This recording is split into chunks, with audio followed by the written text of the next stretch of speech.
హల్లెలూయా. అందరూ ఒకసారి రెండు చేతులు పైకెత్తి దేవుని స్తుతిద్దాం. హల్లెలూయా. ప్రియులారా, దేవాది దేవుడు మనకి ప్రతి పరిస్థితిలో ఈ ఏడాది అందరినీ దీవిస్తున్నారు. అందుకొరకై దేవునికి స్తోత్రం చెప్దాం. హల్లెలూయా. ఈ యొక్క సభలలో పరిశుద్ధాత్మ దేవుడు మనతో ఒక ప్రత్యేకమైన రీతిలో మాట్లాడబోతున్నారు. రండి వాక్యంలోనికి వెళ్దాం.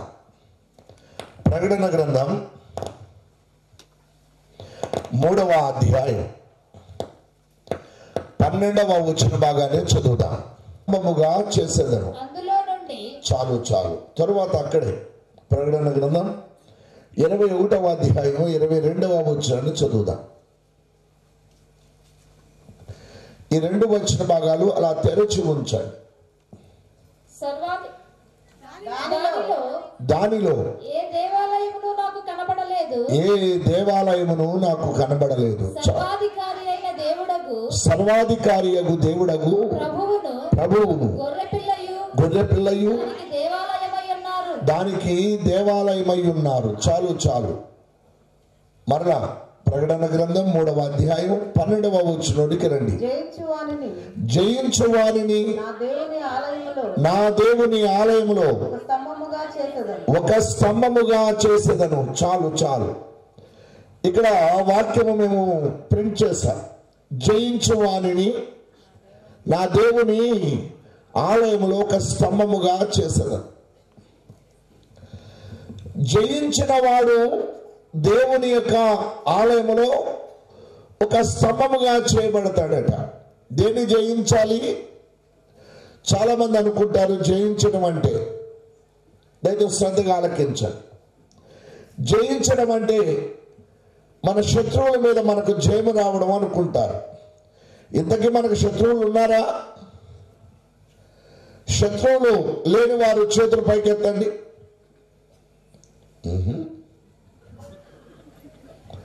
శత్రువులు లేని వారు చేతులు పైకెత్తండి. పోనీ మాకు శత్రువులు ఉన్నారు బాబు అన్నవాళ్ళు చేతులు పైకెత్తండి. ఏంటి రెండింటికి చేతులు పైకెత్తలేదు? మీరు గోడ మీద పిల్లులా?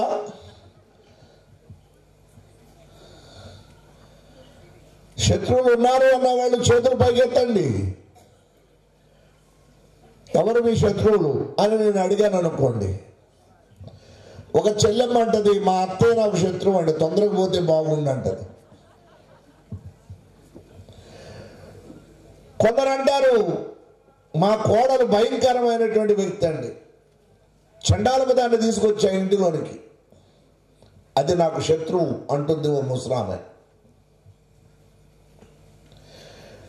ఓ తల్లులారా వినండి,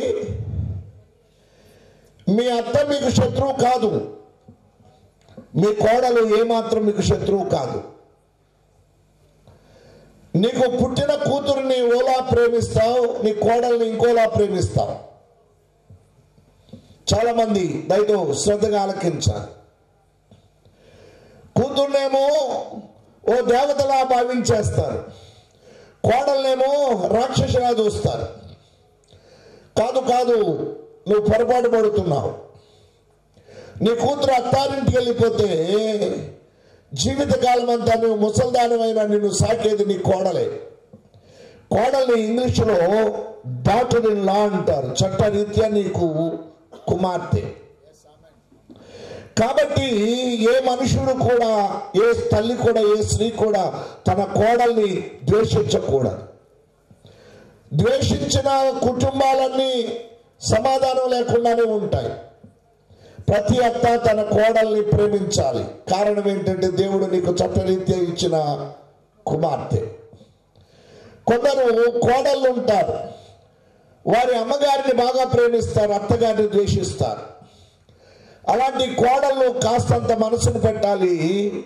అత్తను ఇంగ్లీష్లో ఏమంటారంటే మదర్ ఇన్ లా అంటారు. అంటే దేవుడు చట్టరీత్యా నీకు ఇచ్చిన తల్లి నీ అత్త, ఆమెతో నీ జీవితాన్ని పంచుకోవాల్సి ఉంటుంది. కాబట్టి వారు మనకి శత్రువులు కాదు, ఏమాత్రం కాదు.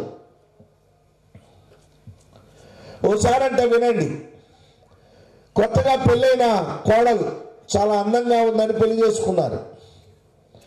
పెళ్ళైన కొన్ని రోజులకి ముసలత్త అడ్డుగా కనబడుతుందట. ఈ అవనస్రాలైన కోడలు అందట అత్తని, అత్త ఎందుకు మేమిద్దరం పచ్చగా ఉన్నాం కదా, కాపురం చేసుకుంటున్నాం కదా, మధ్యలో అడ్డెందుకు, నువ్వు పోరాదా అందట. అంటే ఆ అత్త అందట, ఇదేంట్రా వచ్చి దగ్గర నుంచి నా మీద సాగిస్తా ఉంది, పోరాదా పోరాదా అంటుంది ఈ కోడలు అని. చేసేదేమీ లేక కొడుకు సంతోషాన్ని కోరుకున్న ఆ తల్లి ఏమందంటే, అమ్మా దయతో నన్ను పోరాదా అని అనొద్దు, నేను నా కొడుకుని మంచిగా సాకాను, పెద్దాన్ని చేశాను, మీ కడుపున ఓ కాయో పండు కాస్తే వాడిని చూసాక అప్పుడు పోతా, అప్పటి వరకు నన్ను బాధ పెట్టొద్దు తల్లి అందట. సరేలే అని కొద్దో గొప్ప జాలి కలిగిన ఈ కోడలు అంది, సరేలే బ్రతికై అంది. కొన్ని రోజులకి వీళ్ళకి ఒక కొడుకు పుట్టాడు. కొడుకు పుట్టిన తర్వాత వాడికి అన్నప్రాసం చేశాక మళ్ళా కోడలు తగిలించుకున్న అత్తని, అత్త పోరాదా అందట. మనవడు చూసాక పోతానన్నావు కదా, నీకు మనవడు పుట్టాడు, ఇక ఎందుకు పోరాదా అందట. అప్పుడు అత్త అంది, అమ్మ అలా అనొద్దు, కాస్త బలం ఉంది, నేనుంటే కొద్ది గొప్ప మీకు ఉపయోగపడతాను, ఏదో పని చేస్తాను, వాడిని ఆడిస్తాను, కనుక నన్ను పొమ్మని అడగొద్దు అందట. సరే పొమ్మను అని అడగొద్దు, వాడికి కూడా పెళ్లి చేశాక అప్పుడు పోతా అందట. సరేలే అని ఏదో కనికరం చూపెడుతున్నట్టు బ్రతికై అని పర్మిషన్ ఇచ్చింది కోడలు.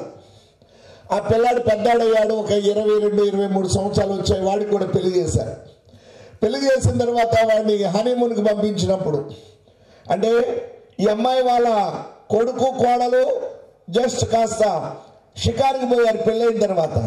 అప్పుడు మళ్ళీ ముసలత్తను పట్టుకుని అన్నట్టు ఈ కోడలు, అత్త నా కడుపున కాయ పండు కాస్తే పోతానన్నావు, మళ్ళీ వాడికి పెళ్ళి అయితే చూస్తే పోతానన్నావు, ఇదిగో వాడికి పెళ్ళయింది, కాస్త షికారుకి పోయారు, ఇక నువ్వు అడ్డెందుకు పోరాదా అందట. అప్పుడు అత్తన్నట, ఓసి కోడలా కోడలా, నీకు పెళ్ళైన రోజుల నుంచి నేను అత్తనయ్యానని అత్త పోరాదా అంటున్నావు, ఇప్పుడు నీ కొడుకుకి నువ్వు పెళ్లి చేసావు, నువ్వు అత్తమయ్యావు, రా ఇద్దరం కలిసి పోదాం అందట. నువ్వు ఒక రోజుకి అత్తమవుతావు, జాగ్రత్త. ఓ కోడల్లారా మీరు అత్తలవుతారు, కనుక ఆ గతి మీకు పట్టక మునుపు కాస్తంత ప్రేమ కలిగి ఉండండి మీ అత్తల మీద.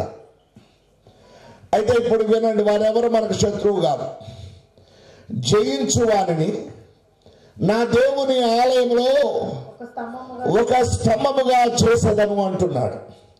దేవుని బిడ్డలారా, ఎవరిని జయించాలి? మనము జయించాల్సింది మన కుటుంబంలో ఉన్న వ్యక్తులు కాదు, లేకపోతే నీకు కీడెవడో చేశాడని వాడిని కాదు జయించాల్సింది. మన అందరికీ ఓ సార్వత్రిక శత్రువు ఉన్నాడు, వాడు సాతానుడు, వాడిని జయించాలి. అందరూ ఒకసారి గట్టిగా దేవుని స్తోత్రం చెప్తా, హల్లెలూయా. రెండు చేతులు పైకెత్తి దేవుని స్తుతిద్దా, హల్లెలూయా హల్లెలూయా హల్లెలూయా హల్లెలూయా. సార్వత్రిక శత్రువు ఎవరు? నీ శత్రువు ఎవరు? సాతాను. మాట్లాడదాం, నీ శత్రువు ఎవరు? సాతాను. సాతాను. వాడిని జయించాలి. మీరు ఒక వాక్యాన్ని చదవండి, ప్రకటన గ్రంథం 15వ అధ్యాయం 2వ వచనాన్ని చదువుదాం. ప్రకటన గ్రంథం, మరియు అగ్నితో కలిసి ఉన్న స్ఫటికపు సముద్రము వంటిది ఒకటి నేను చూచితిని. ఆ క్రూర మృగమునకును దాని ప్రతిమకును దాని పేరు గల సంఖ్యకును లోబడక వాటిని జయించిన వాడు దేవుని వీణలు గలవారై ఆ స్ఫటికపు సముద్రమునొద్ద నిలిచియుండుట చూచితిని. వారు ప్రభువా దేవా సర్వాధికారి. ఆగండి ఆగండి, ఇక్కడ జయించిన వారికి దేవుని బిడ్డలారా వేటిని జయించాలో దేవుడు చెప్తున్నాడు. మళ్ళా చదవండి, ప్రకటన గ్రంథం 3:12 చదవండి. జయించు వానిని. అందరూ అందరూ అందరూ బైబిల్ తెరిచి అందరు కాస్తంత చూడాలి, కుర్రాళ్ళు ముసరాళ్ళు అందరూ కాస్త వాక్యాన్ని మీ నోటితో చెప్పాలి. దేవుడు మన పరిచర్యకి ఇచ్చినటువంటి దర్శనం ఏంటంటే సత్యవాక్యపు పండుగలు. వాక్యములోని సర్వసత్యాన్ని దేవుడు మనకి ఆయన విరిచి వడ్డిస్తున్నటువంటి పరిచయం మనకి ఇచ్చారు.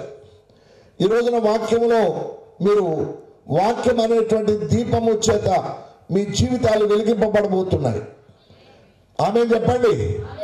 హల్లెలూయా. ప్రియులారా, ఇప్పుడు చదవండి, దయచేసి చదవండి. ప్రకటన గ్రంథం 3వ అధ్యాయం. అందరూ తీయాలి. ప్రక్కవారిని అసలు పట్టించుకోవద్దు. వాక్యం మీద మనసు పెట్టు. వాక్యమైన దేవుడు నీ మీద మనసు పెడతాడు.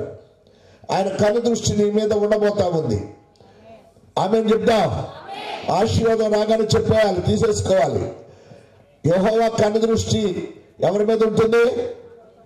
మీ కుడి చేతులు పైకెత్తుదాము ఒకసారి. యెహోవా కను దృష్టి ఎవరి మీద ఉంటుంది? నా మీద ఉంటుందని చెప్పాలి అందరూ. యెహోవా కను దృష్టి నా మీద ఉంటుంది.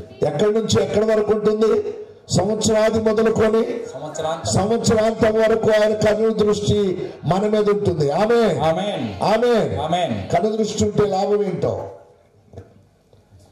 కను దృష్టి ఉంటే లాభం ఏంటో మీకు అర్థమేంటని చెప్తా వినండి. అందరు ఈ ప్రార్థన కాస్తంత మనసును పెట్టుకోవాలి.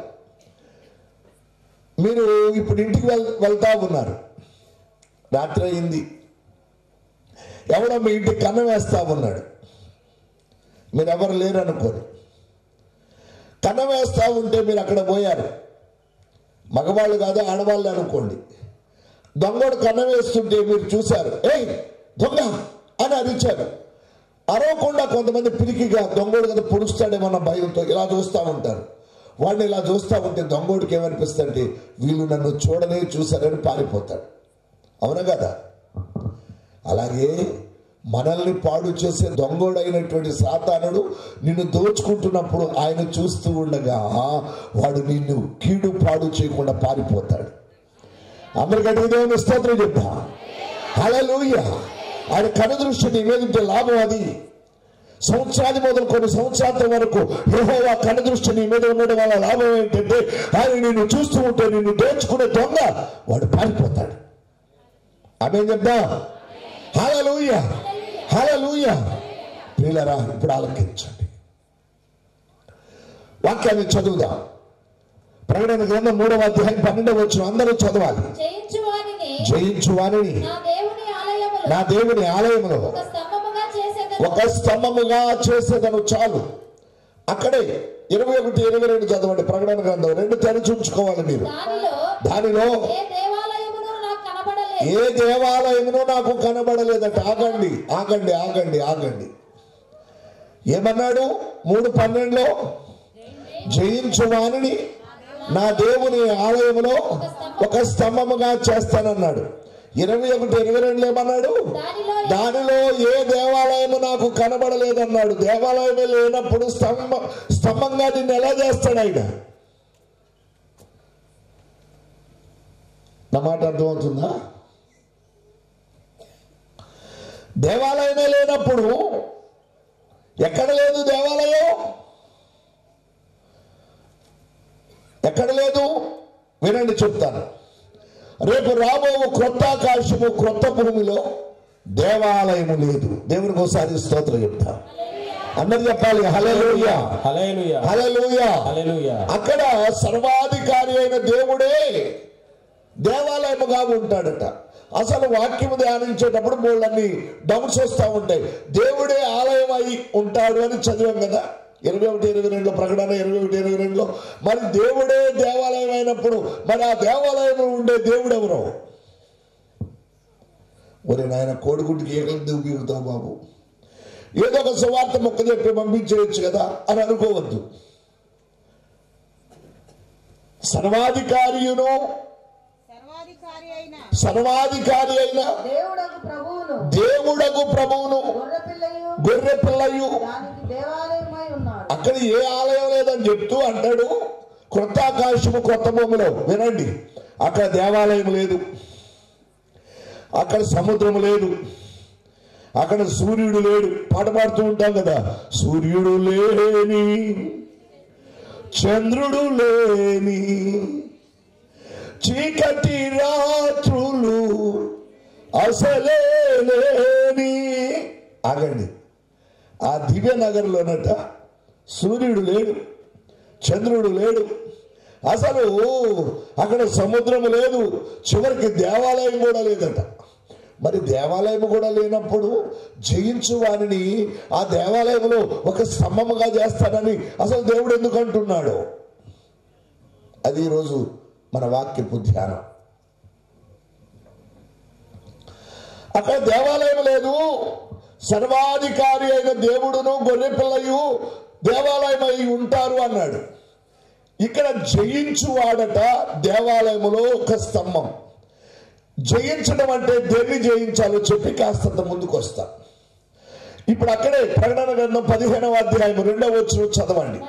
మరియు అగ్నితో కలిసి ఉన్న స్ఫటికపు సముద్రము వంటిది ఒకటి నేను చూచితిని. ఆ క్రూర మృగమునకును దాని ప్రతిమకును దాని పేరు గల సంఖ్యకును లోబడక వాటిని జయించువారు. ఆగండి, ఇందాక చెప్పారు, జయించడం అంటే నీ అత్త మీద జయించడం కాదు, జయించడం అంటే నీ కోడల మీద జయించడం కాదు. మనందరికి శత్రువు ఒకడు ఉన్నాడు, వాడు సార్వత్రిక శత్రువు, వాడు సాతానుడు. వాడికి 3 ప్రాముఖ్యమైన పేర్లు ఉన్నాయి. దానిని ఏమన్నాడంటే వాక్యంలో దేవుడు, ఆ క్రూర మృగమునకును దాని ప్రతిమకును దాని పేరు గల సంఖ్యకును లోబడక. ఇప్పుడు వినండి, క్రూర మృగము అని ఎవరిని పిలుస్తారంటే సాతానికి ఇవ్వబడిన ఒక పేరు. ఆది కాండములో ఆ సాతాన్ని గత సర్పము అన్నాడు. అయితే ఆ క్రూర మృగాన్ని మనము జయించాలి. ఆ క్రూర మృగానికి ఓ ప్రతిమ చేస్తాడట. అసలు మీకు దేవుని ప్రణాళిక అంతా అర్థం కావాలంటే అందరు వినండి. ప్రకటన గ్రంథం 13వ అధ్యాయం అర్థం కావాలి. సాతాను గురించి కానీ దేవుని ప్రణాళికను గురించి కానీ ఎవరైనా అర్థం చేసుకోవాలనుకుంటే ప్రకటన గ్రంథం 13వ అధ్యాయం అర్థం కావాలి. ప్రకటన గ్రంథం 13వ అధ్యాయంలో 2 క్రూర మృగాలు ఉంటాయి. అందరూ శ్రద్ధగా ఆలకించండి. ఎన్ని ఉంటాయి? 2 క్రూర మృగాలు. ఒక క్రూర మృగం తీయండి. ప్రకటన గ్రంథం 13వ అధ్యాయం 1వ వచనం. మరియు 10 కొమ్ములను 7 తలలను గల ఒక క్రూర మృగము సముద్రములో నుండి పైకి వచ్చుట చూచితిని. వినండి, మళ్ళా చదవండి. 1వ వచనం 13వ అధ్యాయం ప్రకటన గ్రంథం 13వ అధ్యాయం 1వ వచనం. మరియు 10 కొమ్ములను 7 తలలను గల ఒక క్రూర మృగము.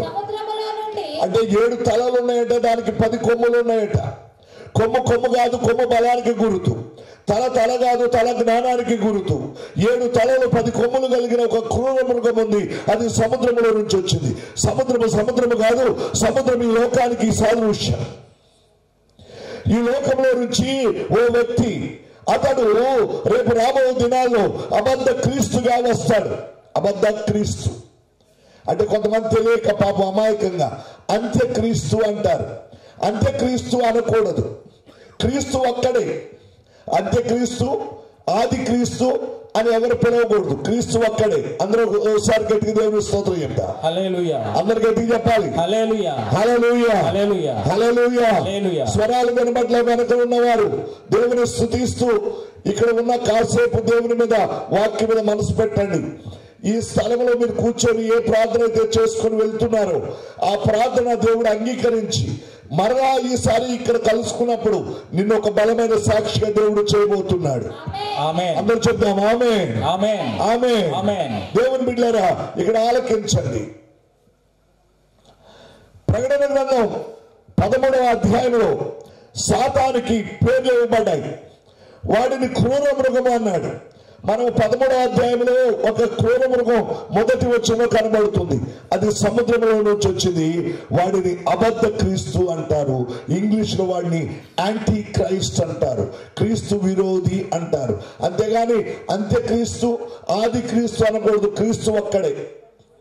హల్లెలూయా, హల్లెలూయా. అందరూ చెప్పాలి హల్లెలూయా, హల్లెలూయా. ఎవరైనా అంత్యక్రీస్తు వస్తున్నాడు అని చెప్పాడు అనుకునే బోధకుడైనా ఆ పదం వాడుతున్నాడు అంటే అతనికి ఇంకా వాక్యంలో అక్షరాలు ఇంకా నేర్చుకోలేదని చెప్పాలి. తర్వాత అక్కడే 11వ అధ్యాయంలో 11వ వచనాన్ని చదవండి. 11వ వచనం, మరియు భూమిలో నుండి మరి యొక్క క్రూర మృగము పైకి వచ్చుట చూచితిని. గొర్రెపిల్ల కొమ్ము వంటి రెండు కొమ్ములు దానికి ఉండెను. అది ఘట సర్పము వలె మాటలాడుచు ఉండెను. ఆగండి. మొదటి వచనంలో ఉన్న క్రూర మృగానికి 7 తలలున్నాయి, 10 కొమ్ములున్నాయి. అది సముద్రంలో నుంచి వచ్చింది. సముద్రము కాదు. సముద్రము ఈ లోకానికి సాదృశ్యం అని చెప్పాను. క్రీస్తు విరోధి ఈ లోకంలో నుంచి వస్తాడు. అతడు అన్య జనాంగంలో నుంచి వస్తాడు. అతడు యూదుడు కాదు. అయితే అతన్ని క్రీస్తు విరోధి అంటారు. 11వ వచనంలో చెప్పబడినటువంటి క్రూర మృగం అది భూమిలో నుంచి వస్తుంది. భూమి కాదు. భూమి మన స్వదేశాన్ని గుర్తు చేస్తుంది. అంటే ఇతనికి ఈ క్రూర మృగాన్ని ఎవరు అంటే ఈ క్రూర మృగము అబద్ధ ప్రవక్త. వినండి, అబద్ధ క్రీస్తు ఒకడున్నాడు, అబద్ధ ప్రవక్త ఒకడున్నాడు. వీరిద్దరిని క్రూర మృగము అంటుంది లేఖనం. ఒకసారి అందరు దేవునికి స్తోత్రం చెప్తాం. హల్లెలూయా. అయితే మొదటి వ్యక్తి ఉన్నాడు, చూశారు. ఆ మొదటి వ్యక్తిని ఏమంటున్నాడంటే, దయతో మీకు అర్థమయ్యేటట్టు చెప్తాను. అయ్యగారు కాస్తంత నిలబడండి. మీరు ఈయన ఒక క్రూర మృగం. అయ్యయ్యో అని బాధపడద్దు, మీరు దేవుని సేవకులే. దేవునికి స్తోత్రం చెప్తాము. హల్లెలూయా. I'm really sorry. చూసారా, అంటే సెన్స్ ఒప్పుకోలేదు. కొంతమంది నాటకాలు వేస్తారు. నాటకాల్లో సాతాను క్యారెక్టర్ వేస్తాడు, ఒక్కొక్కడు అని అవుతాడు. అసలు దానికి క్రైస్తవుడు వేయడానికే ఇష్టపడకూడదు. దైవ సేవకుని మనస్సు క్రూర మృగం అనగానే అయ్యో అంది, ఆత్మ మూలిగింది. I'm really sorry pastor. దేవునికి స్తోత్రం. హల్లెలూయా.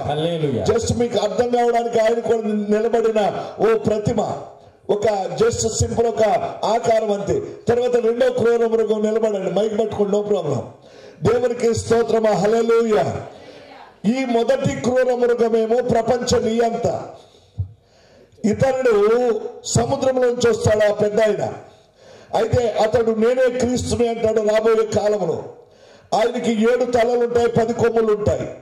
రెండవ క్రూర మృగము ఇదేమో భూమిలో నుంచి వస్తుంది. ఈ భూమిలో నుంచి వచ్చిన ఈ క్రూర మృగానికి గొర్రె పిల్ల కొమ్ము వంటి 2 కొమ్ములు ఉంటాయి. అంటే కొమ్ము బలానికి సాదృశ్యం అని చెప్పారు. గొర్రె పిల్ల కొమ్ము వంటి 2 కొమ్ములు అంటే గొర్రె పిల్ల ప్రభువు యేసుక్రీస్తు. అయితే ఇతడు అబద్ధ ప్రవక్త. ఇతనికి క్రీస్తు కంటే రెట్టింపు బలం ఉంటుంది. మళ్ళీ మీకు డౌట్ వస్తుంది, ఈ బలము క్రీస్తు కంటే ఎక్కువ 200 బలం ఉండడం ఏంటి అని. అంటే ఆ బలం ఇచ్చేది కూడా దేవుడే. కారణం ఏంటంటే మీరు ఒకసారి వాక్యములు రండి. తెస్సలోనికీయులకు రాసిన 2వ పత్రిక 2:11 చదవండి. అందుచేత అందరూ చూడండి, ఈ రెండవ అబద్ధ ప్రవక్తకు ఆ బలం ఎక్కడి నుంచి వస్తుందో చెప్తున్నాను. చదవండి. ఇందుచేత సత్యమును నమ్మక దుర్నీతి యందు అభిలాష గలవారందరినీ శిక్షావిధి పొందుటకై అబద్ధమును నమ్మునట్లు మోసము చేయు శక్తిని దేవుడే వారికి పంపుచున్నాడు. ఇప్పుడు వినండి, యేసు ప్రభు దేవుడని ఇప్పటికీ 2024 సంవత్సరాల నుంచి నాలాంటి చిన్న పెద్ద సేవకుడు బోధిస్తున్నాడు. కానీ నువ్వు నమ్మక నువ్వేం చేస్తున్నావు అంటే ఆయన త్రోసిపుచ్చుతున్నావు కనుక ఎన్నిసార్లు గద్దించిన లోబడని వాడు మరి తిరుగు లేకుండా హఠాత్తుగా నాశనం అవుతాడట. నువ్వు నాశనం అవ్వడానికి దేవుడే ఈ అబద్ధ ప్రవక్తకు అధికారము బలమిస్తాడట. ఒకసారి గట్టిగా దేవుని స్తోత్రం చెప్పండి. గట్టి చెప్పాలి. హల్లెలూయా. హల్లెలూయా. చాలా మంది పేరుకి నేను క్రైస్తవుడు అని చెప్పుకుంటారు. క్రైస్తవ కుటుంబంలో పుట్టినంత మాత్రం నువ్వు క్రైస్తవుడు కాదు. నువ్వు నామకార్థ క్రైస్తవుడివే, పేరుకు మాత్రమే కానీ నీవు నిజమైన క్రైస్తవుడు కాదు. క్రీస్తు చెప్పిన ఆ రక్షణ ప్రణాళిక నమ్మి మారు మనసు పొంది బాప్తిసం తీసుకున్నవాడే రక్షింపబడతాడు. ఒకవేళ నువ్వు గొప్పవాడు కావచ్చు, నీకు ధనం ఉండవచ్చు, ఈ ఊరంతా నీదే అవ్వచ్చు, లేకపోతే ఈ దేశానికి నీవే ప్రెసిడెంట్ కావచ్చు. కానీ యేసుక్రీస్తు దేవుడు అని తెలిసిన వాడు నమ్మి మారు మనసు పొంది బాప్తిసం తీసుకోకపోతే అతనికి శిక్షావిధి కలగడానికంట దేవుడు అబద్ధ ప్రవక్తకు అధికారం ఇస్తాడట. ఇప్పుడు వినండి, ఈ అబద్ధ ప్రవక్త ఏం చేస్తాడంటే అబద్ధ క్రీస్తుకి ఒక ప్రతిమను చేయిస్తాడు. ప్రతిమ అంటే బొమ్మ. ఆ బొమ్మకి అందరూ నమస్కారం చేయాలి అంటాడు. ఎవరు? ఈ అబద్ధ ప్రవక్త. ఆ ప్రతిమ అంట మాట్లాడుతుందంట. నేను గతంలో చాలాసార్లు చెప్పాను, అయితే అది నేను ప్రస్తుతం వివరించట్లేదు. ఇప్పుడు వినండి, ఈ క్రూర మృగానికి ఒక ప్రతిమను చేయిస్తాడు ఈ అబద్ధ ప్రవక్త. రెండవ క్రూర మృగం. ఈ రెండవ క్రూర మృగం ఎవరంటే గొర్రె పిల్ల కొమ్ము వంటి 2 కొమ్ములు ఉంటాయని చెప్పాను. అంటే క్రీస్తు లాంటి బలము ఇతనికి రెట్టింపు బలము జ్ఞానం ఉంటుంది. ఆ జ్ఞానం ఎవరిస్తారు? దేవుడే ఇస్తాడని కూడా చెప్పేశాను. ఎందుకు ఇస్తాడో కారణం చెప్పాను. కారణం ఏంటంటే ఇంతవరకు ఎన్నాళ్ళు చెప్పినా నమ్మి మారు మనసు పొందకుండా ఉన్న వాళ్ళకి శిక్ష కలగడానికంట దేవుడే ఈ యొక్క అబద్ధ ప్రవక్తకి నిన్ను అప్పగిస్తాడు. కొంతమంది అండి వాక్యము సత్యవాక్యము తెలుస్తూ ఉంటుంది, కానీ అనేకులు ఏం చేస్తారు చెప్పనా? దేవుని వాక్యం మీద మనసు పెట్టకుండా దురద చెవులు కలిగి ఇదిగో అక్కడ దేవుడు ఉన్నాడంటే అడిపోతారు. ఆ రాయిలోంచి పాలు వస్తున్నాడు, దానికి దండం పెడతాడు ఒకడు అంటాడు ఆ వేప చెట్టుల నుంచి రక్తం కారుతుందంటే ఆ వేప చెట్టుకి టెంకాయ పసుపులు పూసే వాళ్ళు ఉన్నారు. ఒక ఆమె ఒక 20 సంవత్సరాల క్రితం నా దగ్గరకు వచ్చి, బాబు మంగళగిరిలో ఒకడు పుట్టాడంట, ఓ బాబు, అతని వెంట్రుకలు అందరి బైబిల్లోకి వెళ్ళిపోతున్నాయంట, నీ బైబిల్లో కూడా అతని వెంట్రుకుందేమో చూడు అంది. నోరు మూసుకొని ఇక్కడ నుంచి పెద్దదానివి. నా బైబిల్లో ఎవరి వెంట్రుకలు ఉంటాయి? ఉంటేనే బైబిల్ చదివేటప్పుడు నా జుట్టు రాలి పడుతుంది, నా వెంట్రుకలు ఉంటాయి. వాడెవడో వెంట్రుకలు నా దగ్గర ఉన్నాయని చెప్పి నన్ను అంత తెలివిగా మోసం చేయడానికి ప్రయత్నం చేయొద్దు, దుష్టుడు నిన్ను మోసగిస్తున్నాడు, జాగ్రత్త అని చెప్పి పంపించాను. కారణం ఏంటంటే మనుషులు దేవుని శక్తి మీద లేకుండా సోదిగాళ్ల వైపు, జాతకాలు చెప్పేవాడి వైపు, మాంత్రికుల వైపు, దుష్కార్యాలు చేసేవారి వైపు, చెడు వైపు దురద చెవులు కలిగి వెళ్ళిపోతున్నారు. వారికి శిక్షావిధి కలగడానికే దేవుడు ఈ అబద్ధ ప్రవక్త కంట అతడు ఏది పలికితే అది అయ్యేటట్టు శక్తినిస్తాడట. ఒకసారి అందరు దేవునికి స్తోత్రం చెప్తారా? హల్లెలూయా. అందరు చెప్పాలి హల్లెలూయా. ఇప్పుడు వినండి, ఈ సభలో ఉన్నటువంటి వారు యేసు ప్రభు దేవుడని నమ్మి విని ఇంకా బాప్తిసం తీసుకోకుండా ఉంటే దేవుడు నిన్ను ఏం చేయబోతున్నాడంటే నిన్ను పనిష్ చేయబోతున్నాడు, నిన్ను శిక్షించబోతున్నాడు.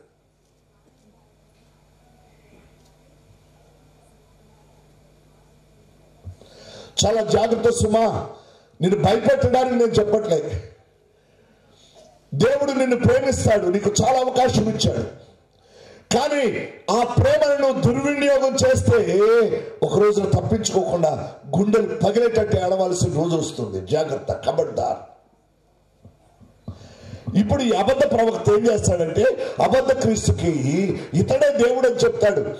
అందరు నమ్మేస్తారు. కారణం ఏంటంటే ఇతడు భూమిలో నుంచి వచ్చింది క్రూర మృగం. భూమి కాదు, స్వదేశం అని చెప్పాను. అంటే అబద్ధ ప్రవక్త ఎక్కడి నుంచి వస్తాడంటే అంతే దినాల్లో యూదులలో నుంచే ఒక అతను వస్తాడు. యూదులు యెహోవాను తప్ప వేరొక దాన్ని ఆరాధించరు, విగ్రహానికి మొక్కరు, వారు చాలా నిష్ఠ కలిగి ఉంటారు. కానీ ఇతడు ఏం చేస్తాడంటే ఇతడే దేవుడు, ఇతడే మనం ఎదురు చూస్తున్నాం. మెస్సయ్య అంటే అభిషక్తుడు క్రీస్తు. ఇప్పటికి 2024 సంవత్సరాల క్రితం వచ్చిన ఆయన కాదు, ఈయనే. కావాలంటే మీకు అద్భుతాలు కావాలా అని నేల నుంచి మట్టితో చిన్న పిచ్చుకలు చేస్తాడు, చిన్న కుక్కలు చేస్తాడు, వాటికి జీవవాయువు ఊతాడు అని అవి బ్రతుకుతాయి. అమ్మో, ఏదేనులో ఆదాము అవ్వల్ని చేసింది ఈయనే కదా, ఆయనే మళ్ళీ వచ్చినట్టున్నాడు. ఎందుకన్నా మంచిది ఆ నజరేయుడని యేసుకు దండం పెడదాం, వీడికి కూడా ఒక దండం పెడదాం, పోయేదేముంది అని ఇటు కూడా దండం పెడతారు. ఈయన చెప్పిన దానికల్లా లోబడిపోతారు. చివరికి ఇప్పుడు ఆలకించండి, ఇతను ఏం చేస్తాడంటే ఆ మొదటి క్రూర మృగానికి ఒక ప్రతిమ చేయిస్తాడు. మళ్ళా ప్రతిమ చేయించడమే కాదు, భూ ప్రజలందరూ అతనికి ప్రతిమకు నమస్కారం చేయాలి. అతనే దేవుడు. అతనికి ఒక ముద్ర తయారు చేస్తాడు, దానిని 666 ముద్ర. ఆ ముద్ర వేసుకోవాలి, వేసుకుంటేనే రేషన్ అంటాడు. ఇప్పుడు జయించాల్సినవి 3 ఉన్నాయి. ఆ క్రూర మృగాన్ని, దాని ప్రతిమను, దాని పేరు గల సంఖ్యను జయించువారు. ఒకసారి గట్టిగా దేవుని అందరి గట్టిగా దేవుని స్తోత్రం చెప్పండి. అయ్యగారు కూర్చోండి. Thank you so much. ఇప్పుడు వినండి, ఆ క్రూర, మరలా చదవండి, ప్రకటన 15:2. మరియు అగ్నితో కలిసి ఉన్న స్ఫటికపు సముద్రము వంటిది ఒకటి నేను చూచితిని. ఆ క్రూర మృగమునకు, దాని ప్రతిమకును, దాని పేరు గల సంఖ్యకును లోబడక వాటిని జయించువారు దేవుని వీణలు గలవారై. ఇప్పుడు ఆలకించండి. జయించిన వారట దేని జయించాలంటే క్రూర మృగాన్ని, దాని ప్రతిమను, దాని పేరు గల సంఖ్యను జయించాలి. వారట వారిని రేపు దేవుడు తన ఆలయములో ఒక స్తంభముగా చేస్తానన్నాడు. అయితే ఆలయంలో స్తంభముగా చేస్తానన్నాడు, కానీ అక్కడ ఏ ఆలయము లేదు అన్నాడు. కాస్త ఇటువైపు చూడండి. నేను చాలా త్వరితగతిలో వాక్యాన్ని ముగించడానికి ప్రయత్నం చేస్తా. అక్కడ ఆలయం లేదన్నాడు కదా, ఎక్కడది? అది క్రొత్త ఆకాశము క్రొత్త భూమిలో ఆలయము లేదు. ఆలయం అనగానే మనకి 2 ప్రాముఖ్యమైన ఆలయాలు గుర్తుకొస్తాయి. మొదటి ఆలయము, అది మనము మోషేతో దేవుడు చెప్పి, నిర్గమకాండం 25:8 చదవండి దయచేసి. నేను వారిలో నివసించున్నట్లు వారు నాకు పరిశుద్ధ స్థలమును నిర్మింపవలెను. ఆగండి. దేవుడైన యెహోవా ఏమన్నాడంటే మోషేతో, నేను వారిలో నివసించినట్లు వారు నాకు ఒక పరిశుద్ధ స్థలాన్ని నిర్మింపవలెను అన్నాడు. అందుకే దానిని ప్రత్యక్షపు గుడారం అంటాం. అయితే ప్రత్యక్షపు గుడారాన్ని మన పితరుడైన మోషే కట్టాడు. అయితే ఇంకొక మందిరం ఉంది, అది సొలొమోను మందిరం. అయితే ఈ సొలొమోను కట్టిన మందిరం కానీ, అందరూ నా వైపు చూడండి, మోషే కట్టిన ప్రత్యక్షపు గుడారము, ఆ మందిరము కానీ, అవి ఊరికే కట్టారు అనుకుంటున్నారా? నో. ఆ మందిరపు నమూనా పరలోకంలో ఉంది. దేవునికి ఒకసారి స్తోత్రం చెప్పండి, గట్టి చెప్పాలి. హల్లెలూయా. మోషే కట్టిన ప్రత్యక్షపు గుడారపు నమూనా ఎక్కడుందంటే పరలోకంలో ఉంది. మీరు కావాలంటారా? రండి, హెబ్రీయులకు రాసిన పత్రిక 8వ అధ్యాయం 1వ వచనం చదవండి. హెబ్రీయులకు రాసిన పత్రిక 8వ అధ్యాయం 1వ వచనం. మేము వివరించుచున్న సంగతులలోని సారాంశమేదనగా మనకు అట్టి ప్రధాన యాజకుడు ఒకడున్నాడు. ఆయన పరిశుద్ధాలయమునకు అనగా మనుషుడు కాక ప్రభువే స్థాపించిన నిజమైన గుడారమునకు పరిచారకుడయుండి పరలోకమందు మహామహుని సింహాసనమునకు కుడి పార్శ్వమున ఆసీనుడాయన. ఆగండి. భూమి మీద మోషే కట్టిన ఆ ప్రత్యక్షపు గుడారము, ఆ ఆలయానికి నమూనా ఎక్కడుందంటే పరలోకములో ఉంది. ఇంకా స్పష్టంగా కావాలంటే 9వ అధ్యాయంలోనికి రండి. హెబ్రీయులకు రాసిన పత్రిక 9వ అధ్యాయం 23-24 వచనాలు చదవండి. పరలోకమందున్న వాటిని పోలిన వస్తువులు ఇట్టి బలుల వలన దేవునికి ఒకసారి అందరూ స్తోత్రం చెప్పండి. హల్లెలూయా. మీరు తర్వాత చదువుకోండి. ఈ ప్రత్యక్షపు గుడారపు యొక్క నమూనా పరలోకములో ఉన్న దేవాలయపు నమూనా. మీకు సంగతి అందరు నా వైపు చూడాలి. దేవుడు మోషేని సీనాయి కొండ మీద 40 రాత్రులు మోషే ప్రభుతో గడిపాడు కదా. అక్కడికి వెళ్ళినప్పుడు జరిగింది ఏదనుకుంటున్నారు? దేవుడు మోషేని పరలోకానికి తీసుకుని పోయాడు. ఓసారి అందరు దేవునికి స్తోత్రం చెప్పాలి. ఆ 40 దినాల్లో జరిగిన వ్యవహారం ఏంటంటే, కిందేమో యెహోషువ ఉన్నాడు పర్వతం కింద. మోషే తండ్రి అయిన దేవుడితో మాట్లాడుతున్నాడు అని అనుకుంటున్నాం మనం. కానీ ఆ మోషేని పరలోకపు రాజదర్బారుకి తీసుకొని పోయి అక్కడున్న దేవాలయపు నమూనా చూపెట్టాడు. ఇక్కడ ఉన్నది ఉన్నట్టు చూడు, చూసింది చూసినట్టు కట్టు, కలపొద్దు చెరపొద్దు. పౌలు అంటాడు, 3వ ఆకాశంలోకి ఎక్కి వెళ్ళిన మనుషుని నేను ఎరుగుదును అంటాడు. పౌలు 3వ ఆకాశానికి ఎక్కాడు. మోషే అంతకు ముందే పరలోకానికి వెళ్ళి వచ్చాడు. అక్కడున్న దేవాలయపు నమూనాను చూసొచ్చి కట్టాడు. దేవునికి ఒకసారి స్తోత్రం చెప్తాం. హల్లెలూయా హల్లెలూయా. హల్లెలూయా. మీరు అక్కడే నిర్గమాకాండంలోనే చూడండి దయచేసి. నిర్గమాకాండం 25:8 చదివాం కదా, ఆఖరి వచనం చదవండి. అక్కడ నిర్గమాకాండం 25:8లో నేను వారి మధ్యలో నివసించి సంచారం చేయనట్లు నాకు ఒక గుడారాన్ని కట్టండి అంటాడు. అక్కడే చివరి వచనం 40వ వచనం 25:40. మైకులో చదవండి అమ్మా. కొండ మీద మీకు కనుపరచబడిన వాటి రూపము చొప్పున వాటిని చేయుటకు. ఏంటంట, ఏ మోషే జాగ్రత్త, నీకు బాగా తెలివైనడు, నువ్వు తెలివి ఉందనుకున్నావు. ఐగుప్తు యొక్క సకల విద్యలు నేర్చావు. కట్టడాలు ఎలా కట్టాలో తెలుసు, యుద్ధం ఎలా చేయాలో తెలుసు, గుర్రాల మీద ఎలా సారీ చేయాలో తెలుసు, నీకు అన్ని తెలుసు. కానీ నీ తెలివి ఉపయోగించొద్దు. ఉపయోగించావా జాగ్రత్త. ఏదైతే నమూనా చూపెట్టానో కొండ మీదకి వచ్చినప్పుడు నీకు పరలోకానికి తీసుకుపోయి దాని ప్రకారమే కట్టు. ఒకసారి అందరు దేవునికి స్తోత్రం చెప్పండి. హల్లెలూయా. 2 చేతులు పైకెత్తి హల్లెలూయా. వెనుకున్న వాళ్ళు కూడా స్తోత్రం చెప్తాం. హల్లెలూయా. స్తోత్రం. మోషే చూసింది చూచినట్టు కట్టాలి. నీ సొంత జ్ఞానం ఉపయోగించొద్దు. మోషే అంట ఏది చూశాడో, దేవుడు దేని చూపెట్టాడో అంతా చేశాడంట.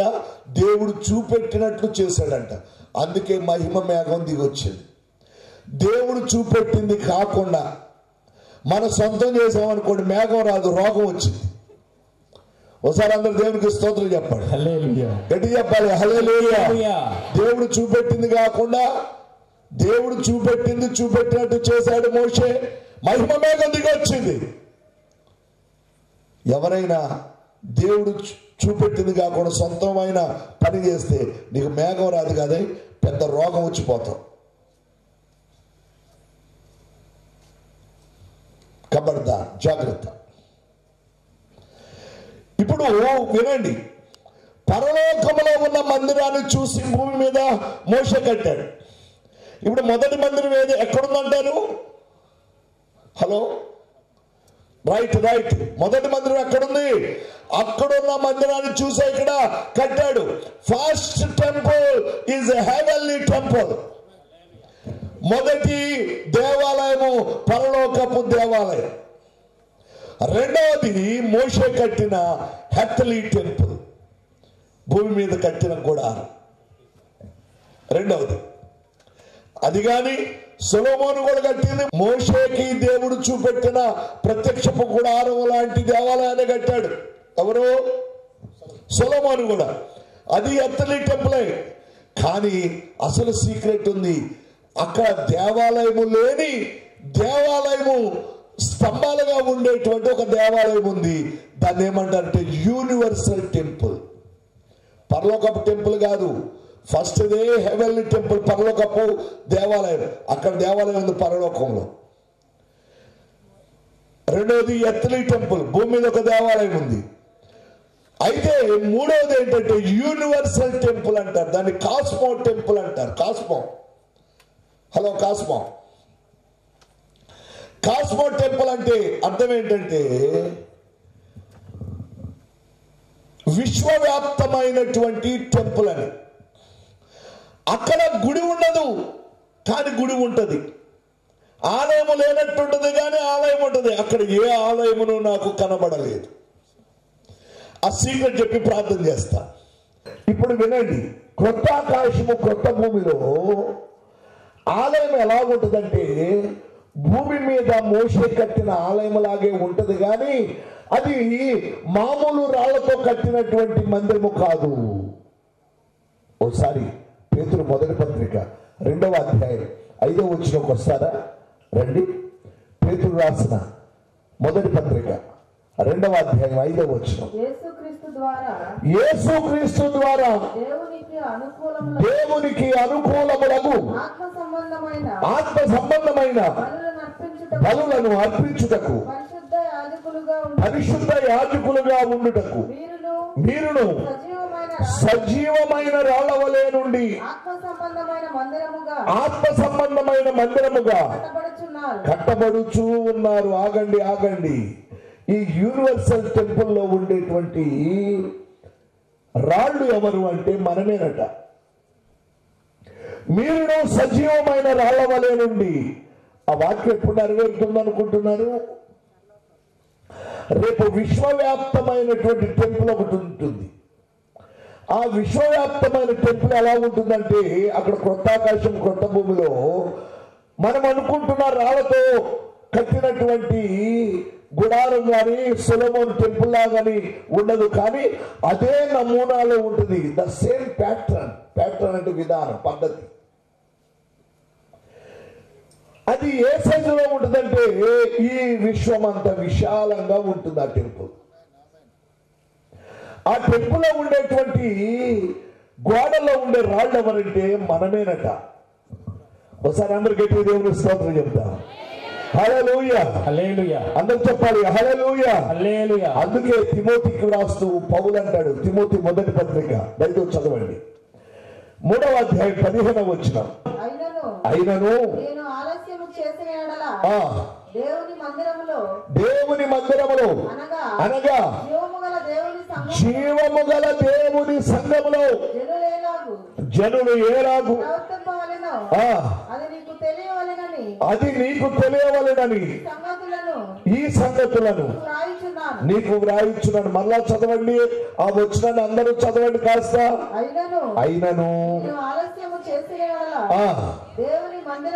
దేవుని మందిరములో అనగా వినండి, దేవుని మందిరం అంటే ఏదనుకుంటున్నారు? జీవము కలిగిన దేవుని సంఘం. సంఘం అంటే ఎవరు? సంఘం అంటే ఎవరు? అందరు చెప్పండి గట్టిగా. సంఘం అంటే నేనే. దేవుడు మిమ్మల్ని దీవించును గాక. సంఘాన్ని గ్రీక్ భాషలో ఎక్లేషియా అంటారు.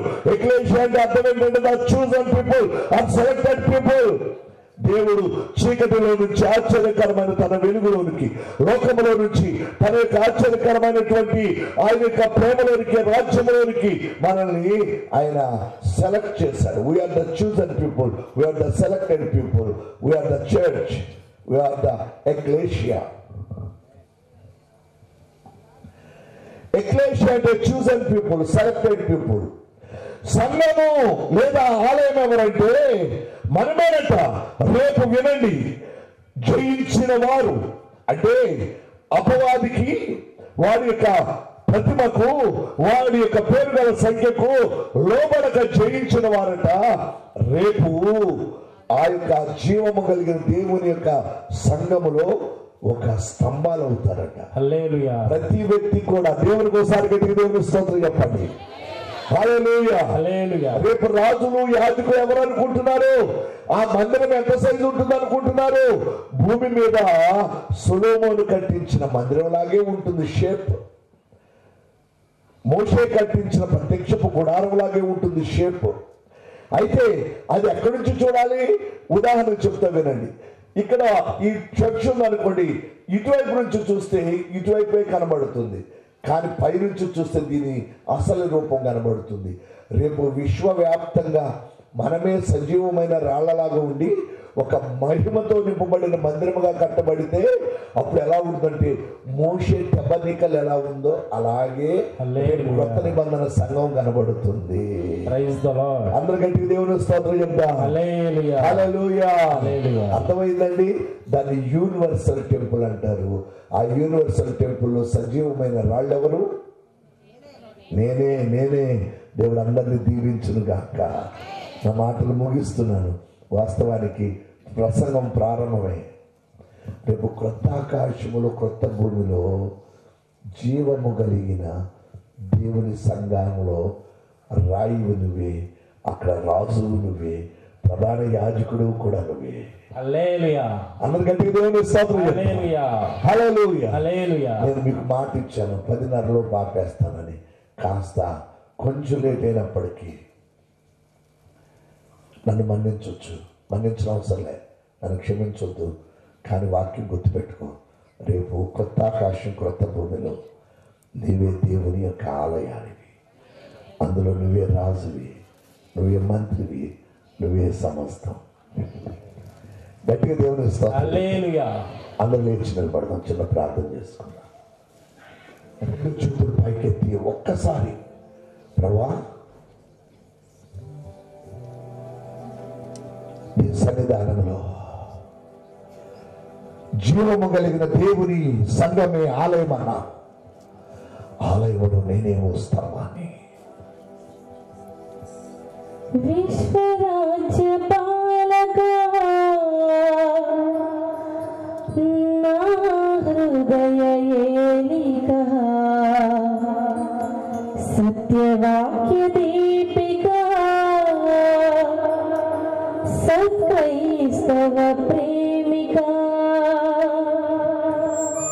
విశ్వరాజ్య పాలకా నా హృదయ ఏలికా, సత్యవాక్య దీపికా, సత్క్రైస్తవ ప్రేమికా, నిన్నే ప్రేమించున్నాయి, నీకై జీవించున్నాయి, నిన్నే ప్రేమించున్నాయి, నీకై జీవించున్నాయి.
రాజులను యాజక సమూహం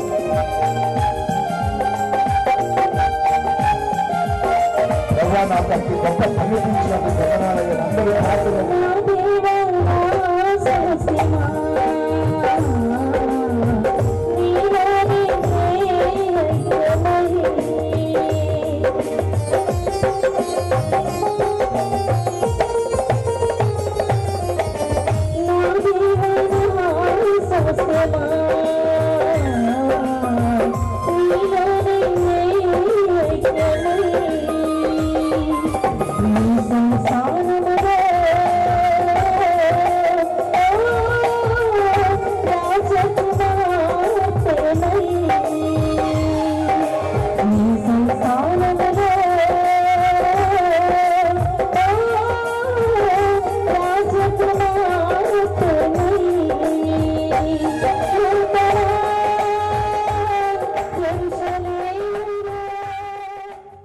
మేము నాయన మీ నామాన్ని ఘనపరచడానికి మాకు తెలిసి తెలియని భక్తితో మేము మిమ్మల్ని అనుసరిస్తున్నాం. అయ్యా నీవు అగోచరుడవు, గొప్ప దేవుడవు. ఆకాశము నా సింహాసనము, భూమి నాకు పాదపీఠమన్నా. నాయన హస్తకృతమైనటువంటి ఆలయాలలో నేను ఉంటానా అని మీరు ప్రశ్న వేశారు. కనుక నాయన రాళ్లతో ఉన్నటువంటి ఆలయాల్లోనే కాదు కానీ మమ్మల్ని సజీవమైనటువంటి రాళ్లగా చేసుకున్నాం. రేపు విశ్వవ్యాప్తమైనటువంటి ఆ గొప్ప ఆలయం సంగమే అన్నావు నాయన. మాకు మీరు ఇచ్చిన ఆధిపత్యం, ఆ గొప్ప ధన్యత ఎంతో గొప్పది నాయన. అయ్యా రేపు రాబో కాలంలో విశ్వవ్యాప్తమైనటువంటి సంఘము దేవుని ఆలయములో మమ్మల్ని అందరినీ నాయన ఒక సజీవమైన రాళ్లలాగా, స్తంభాలాగా మీరు చేయబోతున్నందుకై మీకు వందనాలు తెలియజేస్తున్నా. ప్రభువా ఈ సభల్లో నాయన మీరు మాకు వాక్యాన్ని నేర్పిస్తున్నారు. సత్యవాక్య పండుగలు జరిపే కృపను మీరు ఇచ్చారు. అయితే నాయన ఈ సభలకు సమాధానం ధనదానం చేసిన వారందరినీ దీవించండి. ప్రాముఖ్యంగా నాయన అయ్యా ఇదిగో మా ప్రభు మందిరాన్ని సిద్ధం చేసిన కుమారులు ఉన్నారు, పెయింటింగ్ వేసినటువంటి రమేష్ బాబు వాళ్ళ టీం ఉన్నారు. అందరినీ దీవించండి ప్రభువా. ఈ సమయంలో బిడ్డలు కుడి చేతులు మీ వైపు ఎత్తారయ్యా. బలహీనత కలిగిన స్థలంలో ఎడమ హస్తాలు ఉంచారు నాయన. బిడ్డల శరీరంలోకి ఇప్పుడే మంచి ఆరోగ్యాన్ని, గొప్ప నెమ్మదిని నాయనా, మీకు ఐశ్వర్యాన్ని నజరేయుడైన యేసుక్రీస్తు వారి నామంలో విడుదల చేస్తున్నాను నాయన. ప్రతి ఒక్కరు యేసుక్రీస్తు వారి నామంలో ఇప్పుడే స్వస్థత నొందుదురుగాక. మనలో ఉన్న రోగము, శాపము, దారిద్ర్యత నజరేయుడైన యేసుక్రీస్తు వారి నామంలో తొలగిపోవునుగాక. పరిశుద్ధాత్మదేవ, ఈ గ్రామం చుట్టూ మీ దేవదూతల కాపుదల యేసుక్రీస్తు వారి నామంలో విడుదల చేస్తున్నారు నాయన. అలాగే నాయన వ్యవసాయం చేస్తున్నటువంటి వారి పంట నా తండ్రి నూరంతల ఓ గొప్ప ఆశీర్వాదం ప్రతి ఒక్కరికి ఇవ్వడానికి సహాయం చేయండి. చదువుకుంటున్న బిడ్డలు ఉద్యోగస్తులు అవ్వడానికి సహాయం చేయండి. వ్యాపారాలు చేస్తున్నటువంటి వారు గొప్ప నాయన అభివృద్ధిని చూచులాగిన వారి వ్యాపారాలను దీవించండి. చదువుకుంటున్న వారికి జ్ఞానాత్మను దయచేయండి నాయన. చేతి పనులు, కూలి పనులు, వ్యవసాయం నాయన, బస్సు ప్రయాణాలు, ఆటో ప్రయాణాలు, లారీ ప్రయాణాలు, ట్రైన్ ప్రయాణాలు చేస్తూ జీవనాన్ని కొనసాగిస్తున్న బిడ్డలందరినీ దీవించండి. ఈ సభల కొరకు ఆయా ప్రాంతాల నుంచి, దూర ప్రాంతాల నుంచి బిడ్డలు వచ్చారు. గుంటూరు నుంచి, అలాగే తెనాల నుంచి, చెన్నై నుంచి, అయా సత్తెనపల్లి నుంచి, మా ప్రభువా ఇంకా నా తండ్రి ఇటువైపునైనా అయా విజయవాడ నుంచి, ఇలాగ ఆయా ప్రదేశాల నుంచి, దక్షిణ కొరియా దేశం నుంచి, ఇలాగనైనా ఆయా ప్రదేశాల నుంచి నాయన, ఆయా దూర ప్రాంతాల నుంచి, లంకల నుంచి మా ప్రభువా నాయన సమీప గ్రామాల నుంచి అనేక మందిని తోడుకొని వచ్చారు. వారందరినీ దీవించండి. మా ప్రభు ఆర్కెస్ట్రా టీం వారిని దీవించండి, సౌండ్ సిస్టమ్ వారిని దీవించండి. ఈ సభల కొరకై శ్రమదానం, ధనదానం చేసిన వారు ఉన్నారు అయ్యా నాయన, వారందరినీ మీరు దీవించండి. పరిచర్యకు సమృద్ధి ఇవ్వండి ప్రభు. ఇంకా నాయన కలిగిన కొరతలన్నీ మీ యొక్క మహిమదైశ్వరుని చొప్పున తీరుస్తూ పరిచర్యను విస్తరింపచేసి రాబో కాలంలో నూతనమైన యెరూషలేములో ఉండే ఆ యొక్క నాయన నూతనమైన మహిమ భూమి మీద మేము చూస్తూ అనేకులకు సాక్షులుగా పనిచేయడానికి సహాయం చేయమని ఇక్కడ సేవ ప్రారంభించారు. అమ్మ నాన్నలు వృద్ధాప్యంలోకి వచ్చేసారయ్యా. వారు చేసిన సేవ బలమైన సేవ నాయన. వారి శక్తి ఉన్నంత వరకు బలంగా పనిచేశారు. వృద్ధాప్యంలో ఉన్నారయ్యా. దయతో చెయ్యి వేడవద్దు తండ్రి. మీ బిడ్డల జ్ఞాపకం తెచ్చుకొని బలపరచండి. మీ సాక్షులుగా ఇంకను వాడుకోండి. ప్రార్థనాత్మను నూతనమైన బలాన్ని దయచేయండి. నేను సేవకుడై నన్ను పాస్టర్ గారిని జ్ఞాపకం తెచ్చుకోండి.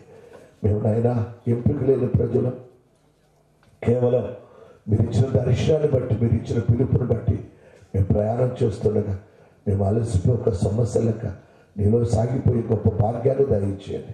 అలాగే నాయన అయ్యా 3 సంఘాల వాళ్ళు నాయన తక్కెలపాడు నుంచి సంఘస్థులు వచ్చారు, కొలకలో నుంచి సంఘస్థులు వచ్చారు, స్థానికంగా కంచిపాడు నుంచి సంఘ బిడ్డలు వచ్చారు.